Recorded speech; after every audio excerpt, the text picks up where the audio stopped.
So the month of September has come to an end. So with that, I'm going to rank all 7 new movies I saw in theaters ranked from the worst to the best. Coming in at number 7 is A Big, Bold, Beautiful Journey. So now, I was very disappointed with this film. I was pretty hyped going in. It just looked like a film that would have a whole lot of heart, had a whole lot of interesting ideas within it. I thought it would just be a fun, heartwarming time. No, what this is a film that is very jarring with its execution. 2 leads that don't have very good chemistry. Now, when I first watched it, I was kind of mixed on it, but now that I've thought more about it, let's set in a little bit more, the more I just despise this movie and how just everything didn't work. But one thing I can say is good about this film is that it looks beautiful. That's where the positives comes to an end, though. Let's move on to number 6. Coming in at number 6 is Him. This is a film produced by Jordan Peele, not directed. I want to make that very clear. And this movie has great cinematography. Marlon Wayans is fantastic in this film. And the ending I thought was the only good part about, one of the only good parts in this film, where it throws at you a lot of these different interesting ideas and concepts, but it doesn't do the legwork to actually get you invested in them. So everything just feels so just surface level and so just underdeveloped. And yeah, so there's a big taste of wasted potential in multiple different ways as a sports film, right? Really just getting down to that core and human want to succeed and win, and how far you're able to push yourself to get that, while also being a failure as a horror film, as it doesn't delve into that either in a creative way or in any way, honestly, if I'm being completely honest. But Tyreek Withers was pretty good. Not Tyreek Withers. He was pretty good, though. Marlon Wayans was really good. He was by far the standout. And yeah, let's move on to number 5. So coming in with a huge jump on this list, coming in at number 5 is The Toxic Avengers. Now, this movie was actually filmed 2 years ago, but it has finally dropped in theaters, obviously, this month. And it's just a lot of fun trying to kind of take that older Troma film, take that era of films, and modernize it. And I think it does a good job at that, where it has this very bloody, gory action, and good effects. It is definitely it definitely harkens back to that very trashy era of just Troma films. And yeah, it's just a fun time with the movies. It's not anything crazy, but it's definitely a huge jump on this list. Let's move on to number 4.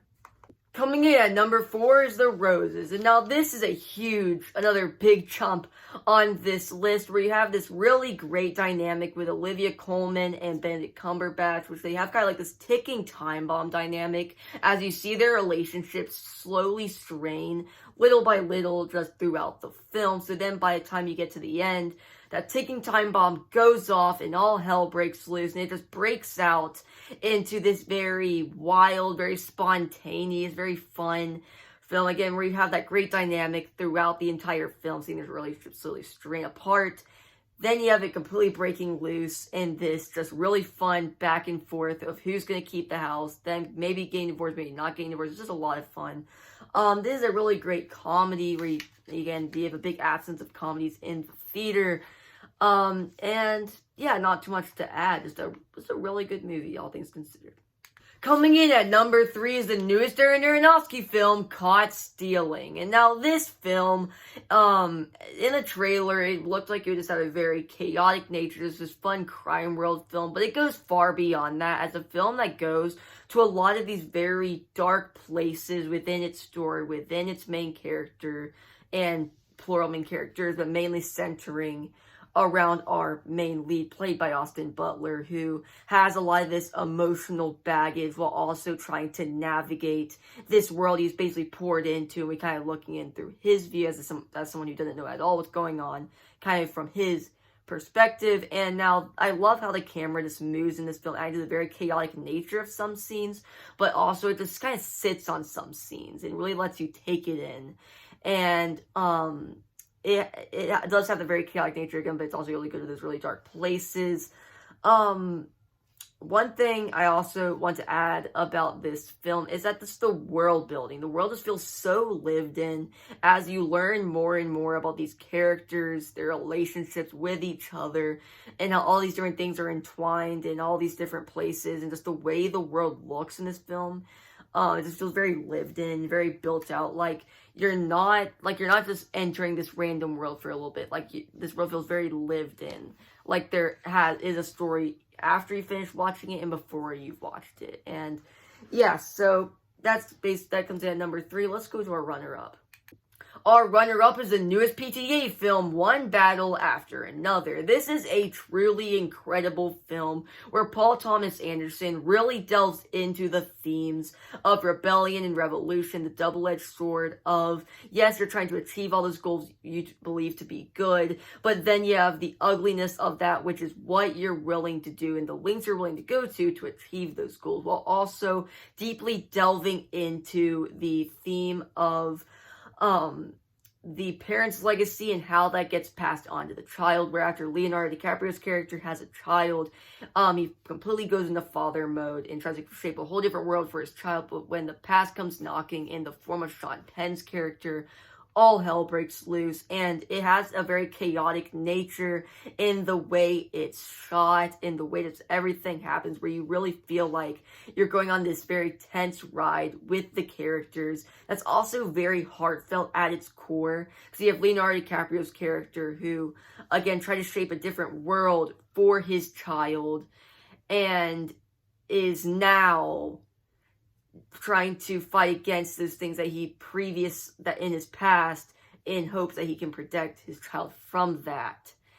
And yeah, so there's definitely a lot of things I didn't go into here that I went into in my review, which you can go back and watch. Please do. It's probably my best review to date. And yeah, it's a truly incredible film in many different ways. It has a very chaotic nature, it has a very heartfelt nature, delves into a lot of really important themes. And yeah, it's just it's an incredible film, honestly. And yeah, so let's go on to number 1. Coming in at number 1 is the newest Stephen King adaptation, The Long Walk. Now, this is a film that really just delves into the primal and human need to succeed and push forward, and that basically drives the film. Beyond that, you just have a great set of characters that, yes, 99.99% of them are going to end up dying, but you don't care because you have that in the back of your mind, that you see each of them have that primal need and want to succeed, so you're rooting for them knowing that they're not going to make it. And yeah, it's just a really just greatly written film, a very raw film with the exploration of those that need to just succeed at a human need. And yeah, so just a really great film, and it comes in at number 1 because it's able to keep it very simple. Just these people walking, but it's able to be so complex in its execution that I saw it perfectly fitting at number 1.